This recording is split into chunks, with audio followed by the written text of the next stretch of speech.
오늘 강의를 시작하기 전에 그 화면에 좌측에 있는 것처럼 문자 응답을 출석 체크로 보내주시기로 하고요. 또 오른쪽에 있는 숙제항이 있는데요.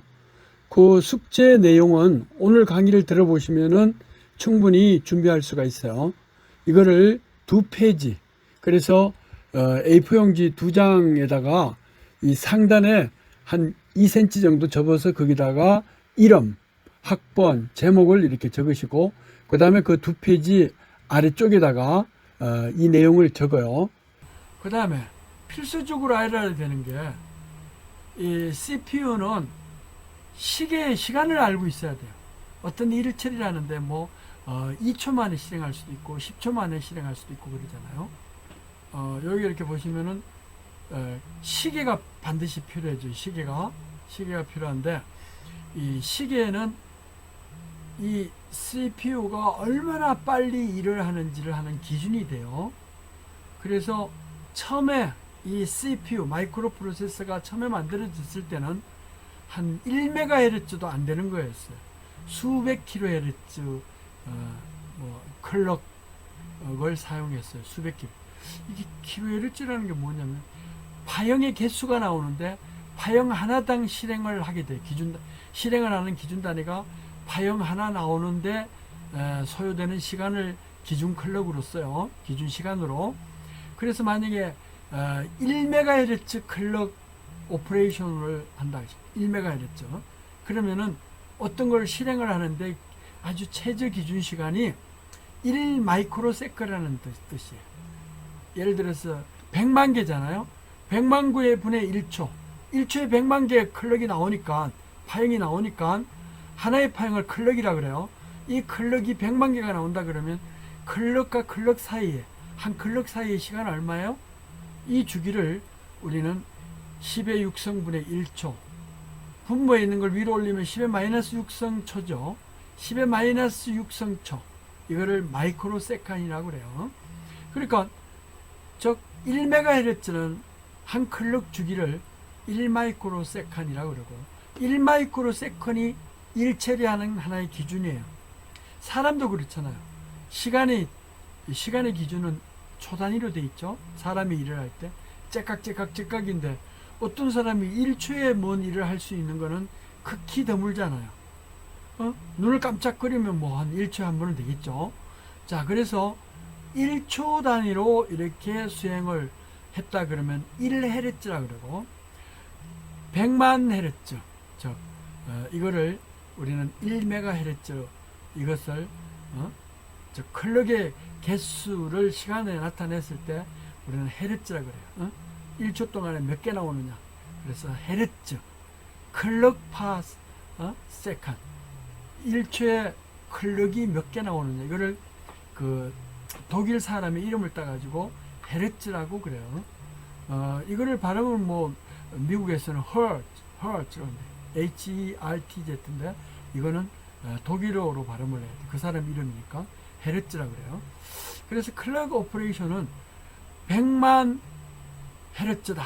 그러면 1MHz고, 그러면 한 클럭 간의 차이가 1 마이크로 세컨이에요. 1 마이크로 세컨을 기준으로 해요. 사람은 1초 단위로 클럭이 한 개씩 나와. 째깍째깍 그렇게 나와. 그러면 1초 단위로 1Hz라고 그래요. 자, 그래서 이런 클럭을 반드시 공급을 해줘야 돼요. 그래서 이런 클럭을 공급해 주는 거를 우리는 클럭 제너레이터라고 하는데, CPU 자체적으로 만들어 놓을 수도 있지만 대부분은 이 정확한 클럭을 해주기 위해서 외부에 이렇게 클럭 제너레이터, 클럭 발생기를 외부에 만들어 주기도 해요. 내부 자체적으로 하기도 하지만은, 아무튼 그래야 클럭을 얼마든지 필요에 의해서 바꿔서 쓸 수 있잖아요. 그래서 이 클럭 CPU가 요즘은 어떻게 되느냐, 수십 기가헤르츠 정도가, 수십 기가헤르츠면 어떻게 해요? 0.1 나노세컨, 10기가헤르츠다 그러면 0.1 나노, 10의 마이너스 10성 타임이에요. 알겠죠? 10의 마이너스 10성 세컨, 0.1 나노세컨, 0.1 나노세컨. 10의 마이너스 9승을 나노세칸이라고 그래요. 그러니까 10의 마이너스 10승이니까 0.1 나노세칸을 기본 클럭으로 잡아요. 그러니까 째깍째깍 할 때 0.1 나노 얼마나 빨리 일을 해요. 자, 우리 여러분들 이 클럭을 이야기할 때 잊어버리지 말아야 되는 거예요. 일을 빨리 시키면 1초 동안에 100만 번 시킬 때 하고 그게 10,000배, 10,000배 정도 하면은 10GHz, 1000배가 기가헤르츠니까 메가헤르츠의 1000배를 기가헤르츠라고 그러잖아요. 그 기가헤르츠의 10배, 그거를 10GHz. 그러니까 메가헤르츠의 10,000배잖아요. 10,000배만큼 많이 일을 시키려 그러면 그만큼 짧아졌으니까 일을 빨리 할 거 아니에요. 그러면 밥을 많이 줘야 돼요. 그러면 파워가 많이 들어가요. 그러니까 초등학생들한테 컴퓨터를 가동을 시키는데 이 컴퓨터가 뭐 게임하는 걸 제외하고요. 일을 수학하고 산수하고 뭐 이런 걸 푸는데 대학생들이 미적분 풀이하고 뭐 이렇게 툴을 쓸 때 이거하고 동일하게 컴퓨터를 주면 어떻게 돼요? 전력 낭비가 심하겠죠. 머리는 완전히 천재 머리를 갖고 있는데 산수만 열심히 풀으라 그러면 되겠어요? 안 되겠어요? 물론 초등학생이 게임도 열심히 하니까 뭐 좋은 컴퓨터 쓰라는데 뭐 뭐라 그럴 수가 있겠어요. 어떤 사람은 유치원생한테도 완전히 슈퍼컴퓨터급을 사주고 그래 너는 슈퍼컴퓨터에 천재가 되거라 그런다고 해서 천재가 되지는 않을 건데 아무튼 그래요. 이 클럭이라는 거는 우리가 기준 시간이기 때문에 아주 중요해요. 여러분들이 스마트폰 있잖아요. 이 스마트폰 가지고 시간 맞춘 적 있어요? 없어요? 여기 시계가 아주 정확하게 없죠. 기지국에 들어가면은 자기 정보를 그 기지국한테 딱 줘요. 그러면서 그 기지국이 시간 클럭 레퍼런스를 그 기지국한테 받아가지고 시간을 매번 맞추게 돼요. 그래야 타임이 맞아야 요금이 가금이 이루어질 수 있어요. 왜냐하면 열심히 전화 걸게 해놓고 전화 요금을 잘못 부과하면 누가 손해요? 여러분들이 손해일 수도 있고 저런 전화 통신사가 손해일 수도 있잖아요. 자, 그 다음에 우리가 이제 이 컴퓨터 시스템이다 그러면은 CPU에다가 메모리와 주변 장치들을 붙여놓는 것을 이거를 컴퓨터 시스템이라고 그래요. 응? CPU는 머리밖에 안 돼요. 그러니까 여기다 손발을 붙여요. 주변 장치. 또 여기다 기억하는 무슨 다양한 이런 메모리 같은 것도 붙여놓으면은 그때 우리는 컴퓨터라 그래요. 그래서 이거를 손발을 얼마나 다양하게 붙여놨느냐. 무선 손발도 붙여놓고 유선 손발도 붙여놓고 리모트 컨트롤도 붙여놓고 이렇게 하면은 이거는 슈퍼급 컴퓨터다. 근데 여기에 그냥 아주 소규모의 메모리만 딱 붙여놓았다. I/O 장치도 뭐 키보드 하나하고 LED 디스플레이를 하나를 붙였다. 때에 따라서는 그럴 필요도 있어요. 요런 컴퓨터는 이거는 스몰 컴퓨터라고 해요. 스몰 컴퓨터. 스몰 사이즈 컴퓨터, 스몰 컴퓨터. 근데 요즘은 웬만하면은 대용량 컴퓨터, 대형 컴퓨터라고 할 수 있어요. 그 정도로 CPU나 주변 장치가 발전이 되어 있다. 그래서 주변 장치를 우리는 그냥 페리페럴 디바이스라고 그러고 또 주변 장치 못지않게 메모리, 이거 페리페럴 디바이스는 I/O 장치라고 그러고 그거 말고 메모리 장치도 있다. 그래서 메인 메모리라는 것도 있고 좀 더 시간이 걸리지만 하드 디스크라든가 뭐 이런 것들 있잖아요. 또 마그네틱 테이프 레코더라든가 뭐 이런 것들은 우리는 세컨더리 메모리라고 2차 메모리. 자, 그래서 용량이 큰 거는 어떻게 돼요? 그런 메모리에다 많이 넣어놓잖아요.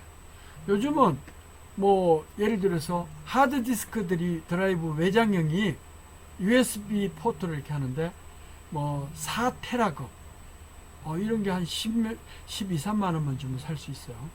그런 걸 붙여가지고 세컨더리 메모리를 쓰는데 아무튼 거기다는 내가 10년, 20년 이상 동안 그 강의했던 거 있잖아요. 숙제냈던 거 이런 게 거기 다 들어가요.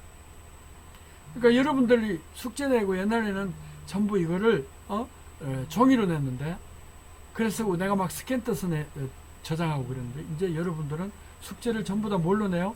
PDF 파일로 스캔해 가지고 결국은 다 제출을 하고 있다. 시험도 이제 오픈북이기 때문에 다 그렇게 할 거예요. 시험도. 그러니까 그런 거를 저장하기 아주 용이하죠.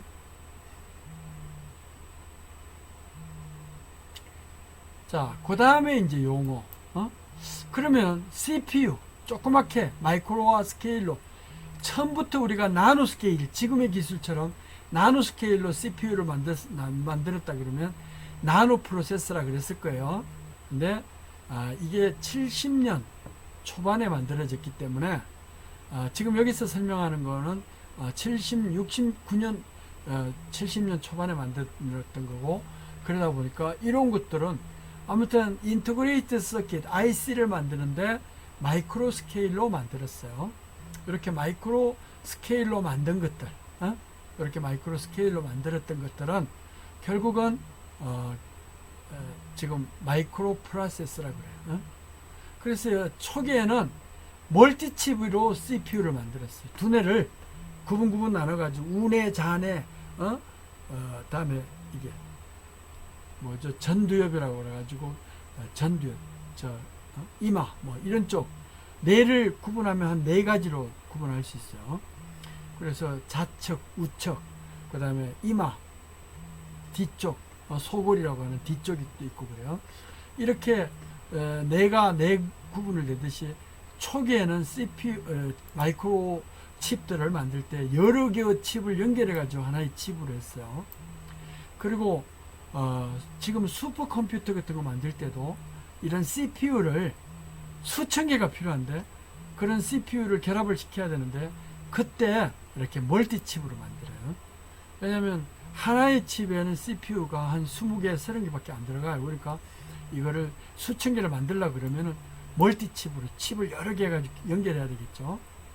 그런데 우리가 지금 사용하고 있는 거는 원칩 CPU를 많이 써요. 근데 그럼 IBM PC, 여러분들 쓰고 있는 IBM PC는 CPU가 몇 개 들어가느냐?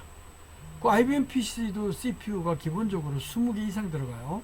여러분들 데스크탑 쓰는 거 왜 그런지 알아요? 디스플레이를 제어하는 데 따로 쓰고, 디스플레이 전송하는 데 따로 쓰고, 또 그래픽 처리하는 데 따로 쓰고, 뭐 키보드를 주고받을 때 2개 들어가고, 뭐 여러 가지 CPU들이 막 들어가요. 그러니까 사실은 메인 CPU는 하나를 쓰지만 예를 들어서 보조 CPU로 쓰는 거 있죠. 그거 쓰는 거는 멀티 칩으로 사용을 하고 있다. 자, 그래서 이제 CPU가 이렇게 발전된 걸 이렇게 보면은 그 책에 설명이 잘 되어 있지만은 기본적으로 모토로라사가 그때 미국에서 모토로라사가 아주 하드웨어를 만드는 1인 기업이었어요. 1인자의 기업. 그러니까 지금 그거하고 똑같아요. 우리가 전화기 그러면은 KT가 원래 1등이었어요. 알겠죠? 90년 이전까지만 하더라도. 그리고 SKT는 제2이동통신이다 그래가지고 전화 같은 게 그렇게 월등하지 못했고 이거를 그냥 전화기에 들어가는 부품 같은 걸 만드는 회사였어요. 근데 지금은 어떻게 돼요? SK텔레콤 서비스가 KT보다 뭐 좋으니 나쁘니 그건 모르겠어요. 그 서로 그렇게 막 따지고 있잖아요. 근데 90년 이전까지만 해도 KT가 전화기의 기본 본포였고 SKT가 이제 제2 이동통신이다 뭐 이렇게 했었어요. 근데 이제 2000년 딱 들어오면서부터는 SKT가 월등히 뭐 앞선다 뭐 그런 말을 해요. 왜냐하면 가입자가 많으니까. 가입자가 많은 게 어떻게 돼요? 큰 소리 칠 수가 있는 거예요. 근데 처음에는 이 마이크로 프로세서를 인텔사가 먼저 만들었어요. 그래서 요즘도 IBM PC에는 전부 다 인텔 칩이 다 들어가요. 다른 칩이 들어가더라도 인텔과 호환을 갖는다. 그 명령들이 다 돌아가게 만들었어요. 안 그러면 팔리질 않아요. 그래서 인텔 거라고. 그 다음에 이제 독립적으로 여러분들 그 맥 컴퓨터 뭐 이런 거는 모토로라에서 발주를 해서 만들어요. 맥킨토시다. 그러면은 모토로라사 CPU를 쓰고 그랬어요. 90년도에는. 자, 그리고 인텔사에서 개발팀이 나와가지고 좀 더 저렴하게 만들고 기능이 좋게 만들었던 것이 70년 중반에 자일로그사에서 이제 차려가지고 만들었어요. 자, 이렇게 가지고 했는데, 이 아이러니하게도 인텔사가 처음에 출발한 거는 메모리를 우리가 팔아먹으려고 회사를 만들었어요. 그래서 인텔사의 로고가 이렇게 코어가 있어요. 이렇게 더스트 코어라 그래. 페라이트 코어에다가 코일을 감아가지고, 그래서 메모리 소자로 쓰는데, 그 코어를 예를 들어서 깨물고 있는 이런 구조로 이제 인텔사 로고사가 있었어요. 그러니까 메모리를 팔아먹으려면은 이게 저장이 잘 되는지 안 되는지를 알아야 되는데, 그러려면은 컴퓨터를 조그맣게 만들어가지고 들고 다니면서 설명을 해줘야 될 거 아니에요. 실리콘밸리에다 그걸 만들어 놓고. 그래서 저 구석에서 이탈리아 과학자를 불러가지고, 그래서 인텔사에서 자, 시간을 얼마든지 줄 테니까 우리가 메모리 만들면 메모리에 저장이 잘 되는지 안 되는지 이거를 시연을 할 수 있는 그런 컴퓨터 조그만 걸 하나 만들어라, 멀티칩으로. 그렇게 해가지고 1979년도에 처음으로 만들었어요. 데이터 버스가 4비트짜리를 만들고, 애드레스 버스 또 몇 비트짜리 이렇게 만들고, 이렇게 해가지고 했는데, 아니 이거를 딱 시연하고 돌아다니니까 그걸 본 사람들이 메모리보다 컴퓨터를 어떻게 하면 살 수 있느냐. 그래가지고 갑자기 주류가 메모리에서 CPU로 바뀌게 돼요. 그래서 오늘날에 인텔이 만들었어요. 근데 한 3년 정도 늦겠어 모토로라가 인텔사 거 보고 그 새로운 관점에서 만들었는데 영 안 팔리는 거예요. 또 비싸기만 하고. 그래가지고 이제 이 1970년 후반부에는 16비트 컴퓨터를, 그때는 미니 컴퓨터라고 그러는데, 이 마이크로 프로세서를 모토로라가 야심적으로 만들었어요. 인텔사도 만들고 그러는. 근데 기존의 주변 장치들이 전부 다 인텔을 쓰던 거였어요. 인텔사 걸. 그러니까 모토로라가 아무리 잘 만들어도 CPU를, 주변 장치가 인텔사 거니까 어떻게 돼요? 결국은 인텔은 호환성이 유지가 된다. 과거의 장치들을 그냥 쓸 수가 있다. 그래가지고 결국은 기득권을 인정받아가지고 오늘날까지 오게 된 거예요. 자, 그래서 이제 90년도에 딱 들어오면서 모토로라사가 MS 윈도우사의 거를 윈도우즈 거 있잖아요. 윈도우 OS를 받아가지고, 그래서 매킨토시를 만들어서, 여기는 산업용으로 그렇게 잘 팔렸어요. 산업 디자인하고 그래픽 디자인하고. 그래서 이것들이 서로 각각 독립적으로 발전하게 됐다. 자, 그래가지고 처음에 컴퓨터를 만들 때는 4비트 데이터 버스, 데이터 묶음 있잖아요. 데이터 묶음이, CPU의 데이터 묶음이 4비트였어요. 4비트 데이터 버스. 그 다음에 70년 중반에 오면서 8비트 SIP 마이크로 프로세서. 70년 후반에는 16비트 데이터 버스. 그 다음에 이제 90년도 중반부터는 32비트 아키텍처.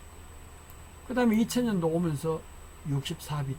지금은 128비트의 아키텍처로 돌아가는 그런 마이크로 프로세서를 생산하고 있다. 자, 그러면 우리가 이거는 사용할 때는 4비트보다는 64비트, 32비트, 이렇게, 이런 것들이 낫겠죠. 훨씬 더 나을 거 아니에요? 근데 쓸 때는 이런 게 용이하지만, 원리를 이해할 때는 4비트나 8비트나 16비트를 좋지 않겠어요. 그래서 이 책에서는 컴퓨터 구조를 할 때 16비트, 16비트 있잖아요. 16비트 데이터 버스 폭을 받는 걸로 원리를 설명하려고 그래요.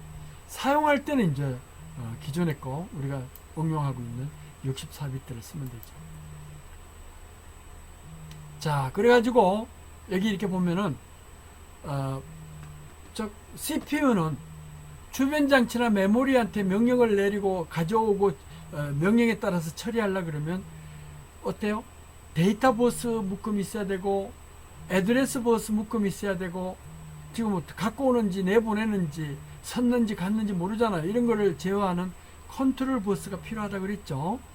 자, 그래서 이런 버스 이런 것들을 이제 제어를 하기 위해서 우리가 데이터 버스는 사이즈가 얼마고 애드레스 버스는 얼마고 컨트롤 버스는 어떻게 애드레스 버스는 얼마 정도가 돼야 돼? 메모리 그때 그 기술력으로 메모리가 얼마 정도 있느냐? 1990년도만 하더라도요 한 40메가바이트 100메가바이트 이 최대로 그거밖에 안 됐어요. 근데 지금 몇 메가바이트 쓰면은 웃잖아요. 한 1,000원만 줘도 4기가바이트 정도를 우리가 USB 뭐 이렇게 쓸 수가 있는데, 여러분들 쓰고 있는 USB 메모리 있잖아요. 이 메모리에 CPU가 하나씩 들어가 있어요. 그 다음에 그 포트 컨트롤하는 또 CPU도 따로 있고, 최소한도 CPU가 2개 이상은 들어가 있어야 된다. 그런 정도로 1,000원인데도 벌써 그런 게 쓸 수가 있다는 거예요. 근데 요즘은 4기가바이트 잘 안 쓰죠? 웬만하면 뭐 32기가, 64기가바이트 뭐 한 1, 2만 원만 주면 이렇게 살 수가 있어요. 자, 그런 거를 가지고 우리가 이제 사용을 해요. 그러니까 주변 장치들 있죠. 메모리 디바이스, IO 디바이스, 키보드, 조이스틱, 조종관 이런 것들은 전부 다 뭐예요? 이렇게 보니까 전부 다 CPU가 들어가더라. 그래서 뭐 요즘은 한 디바이스 장치 안에 CPU가 10개 이상 들어간다 그래서 놀랄 거 하나도 없어요. 알게 모르게 다 들어가 버려요. 그게 들어가야 시키는 대로 일을 제때제때하고 또 적응적으로 그때그때마다 잘 알아듣고 일을 할 수 있다는 거예요. 자, 그래서 마이크로 프로세스, 이거 CPU를 조그맣게 만든 거 마이크로한 거라고 그랬죠. 이거의 내부 구조를 보면은 용어예요. 산술 논리 장치라는 게 있어요. 산술 논리. 우리는 사칙 연산에 의해서 수치 처리를 해요. 컴퓨터라는 거는 그 뭐예요? 계산을 하는 거잖아요. 컴퓨테이션을 하는 거잖아요. 그러니까 CPU도 사람하고 똑같이 이제 젊어가지고 CPU는 결국은 계산만 하면은 계산된 거 저장도 하고 해야 되니까 반드시 계산 기능이 있어야 돼요. 그 계산 CPU에서 계산 기능을 하는 하드웨어적인 구조, 이거를 ALU라 그래요.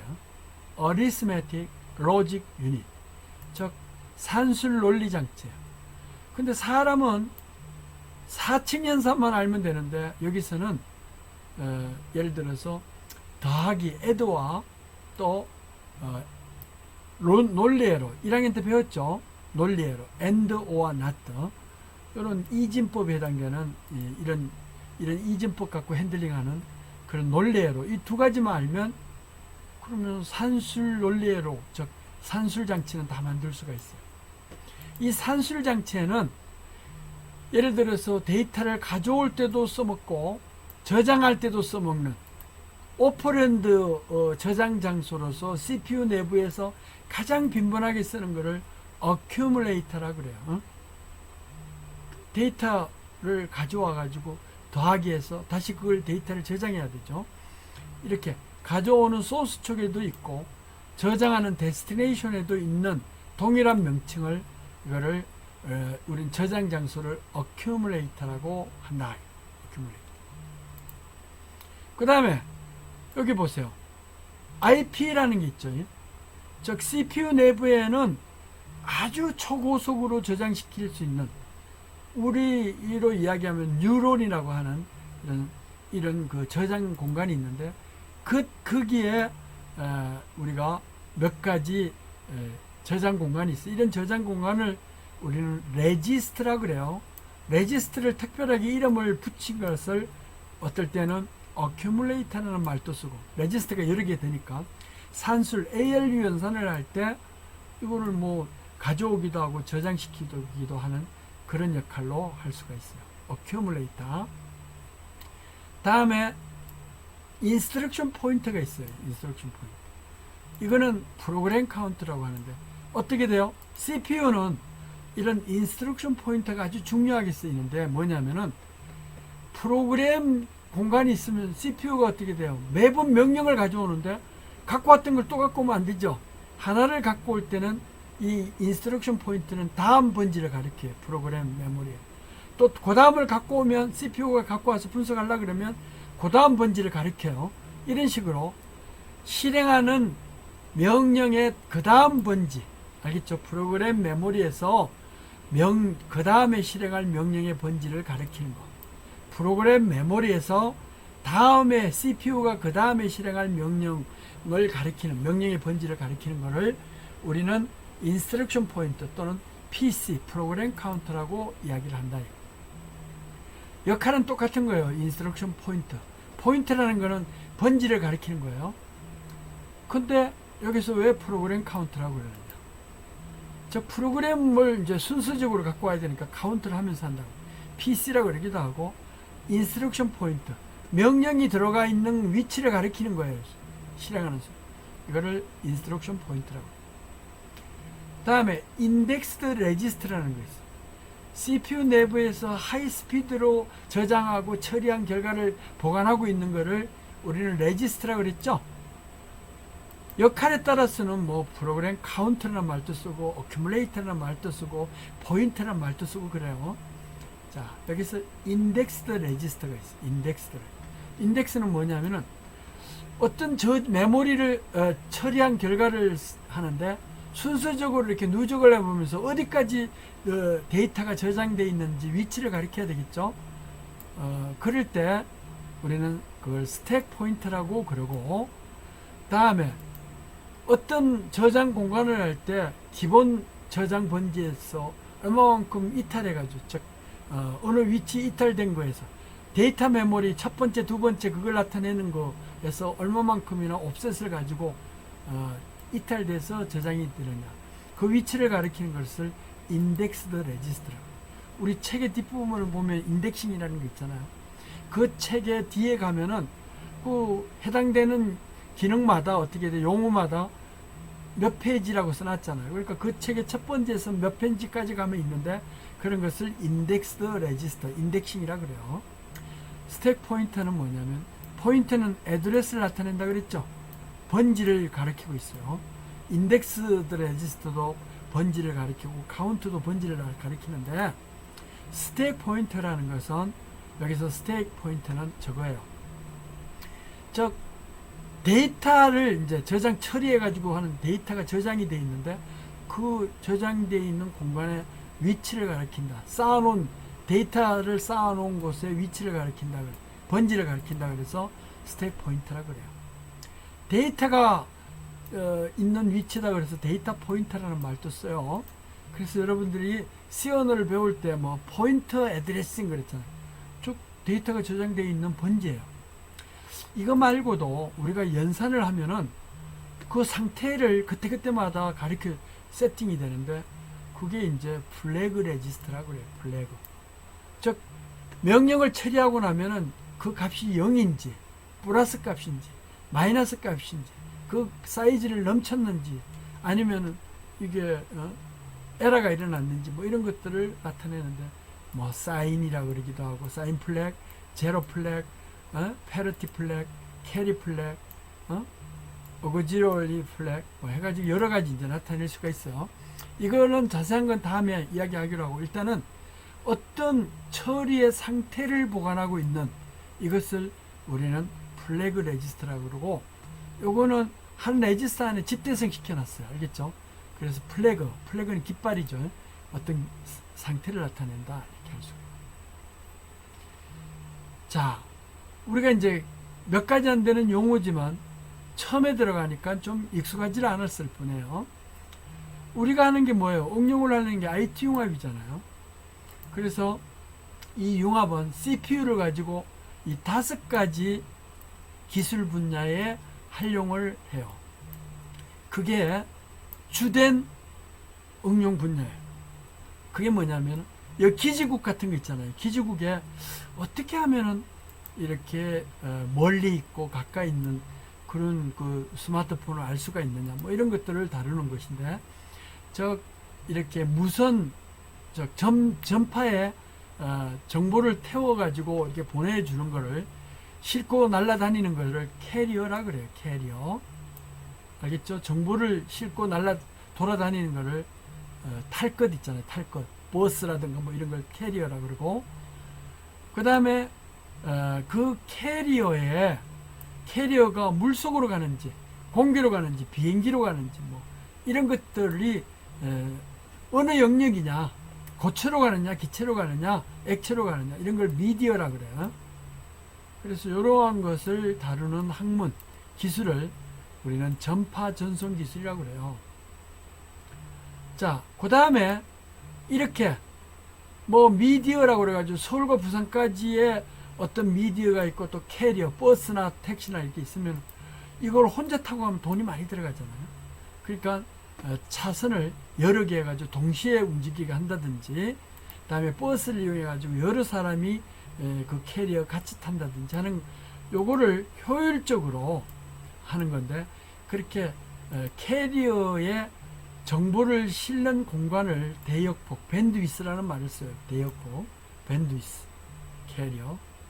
자, 그래서 모든 캐리어, 비클이라는데 이런 정보를 애드레스 버스, 데이터 버스 이런 걸 통해 가지고 정보가 왔다 갔다 하잖아요. 이 정보가 왔다 갔다 하는데 몇 비트로 이루어지느냐? 그럼 밴드위스, 대역폭이 형성이 됐죠. 64비트 폭이다, 뭐 32비트 폭이다. 그래서 정보를 이렇게 싣고 이렇게 갈 수 있는 이런 건데, 우리는 세 번째 기술로 이 IT 융합에는 모듈레이션, 디모듈레이션이라고 그래요. 즉 캐리어에 정보를 실는 작업을, 이거를 우리는 모듈레이션, 변조 기술이라고 그러고, 이제 도착하면 정보를 끌어내려야 되겠죠. 이 캐리어에서 정보를 끌어내려야 되잖아요. 이렇게 끌어내리는 작업을 우리는 디모듈레이션, 복조라고 그래요. 그래서 수신기는 복조가 필요하고 방송국이나 이런 데 송신기는 변조가 필요해지겠죠. 모듈레이션, 디모듈레이션. 자, 근데 이렇게 그냥 정보를 버스에다 실어 놓으면은 어떻게 돼요? 아니, 한 정보가 사이즈가 크면은 여러 개의 자리를 차지하잖아요. 그러면 캐리어가 많이 필요해져요. 그러면 가격이 비싸요. 이게 트랜스포테이션 하는데 비싸요. 그래가지고 이거를 우리는 실어 나를 때, 이럴 때 가공을 해서 정보의 특성만 잘라가지고 해당되는 핵심 것만 이렇게 하는데, 우리는 정보 처리 기술, 가공 기술, 프로세싱 테크놀로지라고, 이거를 코딩, 디코딩이라고 그래요. 정보를 가공하고 압축하고 뭐 처리해서 저장하는 또는 전송하는 이런 기술, 그거를 코딩, 디코딩 기술이라고 이야기를 한단 말이에요. 자, 이렇게 부호 복호 기술이 있다 그러면은 부호 복호 기술이 있어요. 그게 이제 네 번째 기술인데, 이 코딩이 일반적으로 많은 분야에 있었어요. 뭐 지문 인식을 한다든가, 지문이라는 것은 이게 손에 지문에 영상이 들어오면 그거를 필요한 아이디 정보만 빼잖아요. 또 카드 처리 기술, 요즘은 뭐예요? 왜 그 암호화 기술 중에 그 체인 기술이라고, 한 곳에서 처리하지 않고 여러 개의 암호 처리 기술을 동시에 처리한 이런 체인 기술이 있어요. 돈도 다 그렇게 하잖아요. 자, 이런 식으로 할 수도 있고, 또 이걸 그냥 하면 중요한 것들이 누가 가로채기 하니까 요거를 암호화, 해킹을 안 당하기 위해서 암호하고 엔크립션, 디크립션 하는 기술, 암호 해독 기술, 이렇게 해서 5가지 기술을 많이 써요. 자, 이렇게 5가지 기술을 쓰면은 이러한 기술에는 모든 곳에 다 컴퓨터가 들어가요. 컴퓨터가 안 쓰이는 데가 없단 말이죠. 그래서 컴퓨터를 써가지고 아주 한 칩에서, 한 컴퓨터에서 어떨 때는 전파 전송을 했다가 어떨 때는 예를 들어서 이렇게 다원하는 이런 기술, 또 어떨 때는 변조 복조하는 기술, 어떨 때는 코딩 디코딩하는 이런 것들이 쓰인다 그러면 이렇게 쓰이잖아요. 이런 게 쓰인다 그러면은 우리는 이런 것들은 전부 다 컴퓨터에 의해서 이루어지고 이 컴퓨터를 가지고 융합, 응용 기술을 하는 것이 우리가 IT 융합이다. 자, 이런 걸 하려면 어떻게 돼요? 반드시 하드웨어 기술 아니면 인포메이션 프로세싱 기술이 필요하죠. 이게 코딩, 디코딩 기술. 이걸 컨텐츠 제작 기술이라고 그러는데 이런 영상을 가지고 한다든지 소리 기술이라든지 아니면 뭐 다양한 게 있잖아. 이걸 컨텐츠 기술이라고 그러고 이것이 펌웨어나 소프트웨어로 돌아갈 수 있게 하는 걸 솔루션 기술이라고 그래요. 이런 솔루션 기술은 플러그인이라든가 툴이라든가 애플리케이션 뭐 이런 것들이 있을 수가 있어요. 그래서 컴퓨터는 기본적으로 이런 컨텐츠 제작을 한다든가 또 이런 게 하는 건 결국은 뭐예요? 컴퓨터가 있어야 되겠죠. 컴퓨터에다가 이런 것들을 넣어줘야 될 거 아니에요. 자, 그래서 이제 용어를 우리가 조금 정리를 해봐요. 밴드위스는 뭐냐? 이렇게 비컬, 캐리어에 정보를 실을 수 있는 공간. 모듈레이션은 뭐냐? 디모듈레이션은 뭐냐? 이렇게 정보를 실는 걸 모듈레이션이라고, 캐리어에서 끌어내리는 것을 디모듈레이션이라고. 근데 그 캐리어가 이렇게 날아다니는 공간, 통로를 우리는 채널이라고 그래요. 서울과 부산까지의 고속도로다 그러면 그걸 우리 고속도로가 캐리어가 다닐 수 있는 채널이라고 그래요. 그래서 이렇게 다원화 기술이라고 그래가지고 예를 들어서 CDMA다 그러면 어떻게 돼요? 코드 디비전 멀티플 액세스다. 다원화가 멀티플 액세스예요. 하나의 캐리어를 여러 정보를 동시에 보내거나 경제적으로 보내는 이런 기술을 우리는 멀티플 액세스 기술이라고. 코딩 기술, 디코딩 기술, 이거는 아주 보편적으로 써가지고 가공 처리, 콘텐츠 가공하고 제작하고 이런 기술이에요. 그 다음에 이제 암호화하고 해독해가지고 하는 보호하는 기술, 이런 것들이 용어적으로 우리가 설명을 할 수가 있어요. 자, 그래가지고 이제 우리가 정보전자, 이 방금 이야기했듯이 캐리어가 있다 하면 트랜스포테이션하는 통신은 기본이죠. 정보전자에는 통신이 기본적으로 들어가요. 그래서 정보전자 통신 기술이 어떻게 발전이 되어 있느냐. 1970년도에는 우리나라가 그냥 단순하게 하드웨어에 의한 라디오 방송 기술 시대였어요. 텔레비전 방송 기술 시대였어요. 1980년도에는 컴퓨터가 가정에 보급화되고 하는 이런 계산기가 동원이 되는 이런 정보화 시대였어요. 각 가정의 퍼스널 컴퓨터 시대가. 1990년도에는 이러한 것들을 컴퓨터끼리 주고받는 것이 됐어요. 우리나라가 이렇게 게임 있잖아요. 비디오 게임이 1위 국가가 아닌데 요즘은 전 세계를 가로지르는 1위 수출 수입국이에요. 1위 수출국이에요. 비디오 게임. 그러니까 이런 게임 1위 국가가 된 것이 뭐냐? 바로 컴퓨터를 서로 연결하는 컴퓨터 네트워크 시대라고 그래가지고 컴퓨터 정보통신 시대라고 할 수가 있어요. 자, 2000년대에 오면서 이제 아주 복잡 다양한 응용 기술들이 막 모아졌어요. 텔레비전도 되고 모든 컴퓨터만 들어가면 되니까 안테나도 되고 또 이거 세탁기도 되고 뭐 이렇게 각각 모아놓고 쓰던 시대였는데 2010년도부터는 아니다. 하나의 디바이스로 세탁기도 했다가 인터넷도 했다가 뭐 다양하게 하자. 이렇게 융합을 하는 시대였어요. 그 다음에 2020년도에 딱 이제부터는 실감 융합 정보 시대라고 할 수가 있어요. 2020년도. 원래 뭐 한 2015년도부터라고 이야기하기도 했는데 아무튼 우리는 지금 현재 실감 융합 정보 시대다. 융합을 하는데 이 디스플레이가 실감나게 사용이 될 수가 있어야 된다. 이렇게 보죠. 자, 여러분들한테 이제 숙제를 하나 낼게요. 이거는 리포트를 내는 거하고 독립적으로 컨텐츠 제작을 하는 거예요. 아무튼 스마트폰을 뭘 하든지 간에 샘플링을 11kHz로 세팅을 하고, 이걸 못하면 뭐 그냥 기존에 있는 거 44kHz로. 그 다음에 16비트로 세팅을 하고, 그래서 녹음을 해요. 깊은 산 속에 엄마 돼지와 아기 돼지 삼형제가 살고 있었어요. 요거를 한 3번 발성을 해요. 3번. 주변이 조용한 데서. 그래가지고 이거를 파일을 만들어요. 그러니까 오디오 파일을 만들어서 거기에서 이름, 나이하고 키하고 이걸 넣고 2019년도 학번 해가지고 한 문장 3발성이라는 웨이브 파일을 만들든지 아니면은 뭐 다른 파일을 만들어도 돼요. 그래가지고 이제 이게 지금 여러분들이 저장을 하면은 예를 들어서 MPEG-4라고 그래서 MP4라는 걸로 잡히는데 그걸로 된 것도 괜찮아요. 그 파일을 여기에다가 레포트 올리는 데다가 그렇게 올려주기를 바라요. 알겠죠? 자, 그리고 이제 우리가 한 학기 동안 강의가 끝나면 컴퓨터 구조하면은 그러면 텀 프로젝트를 하나 내기로. 텀 프로젝트는 컴퓨터 CPU를 써가지고 그래서 이거를 실용적으로 쓸 수 있는 그런 동작 원리를 설명하는 거예요.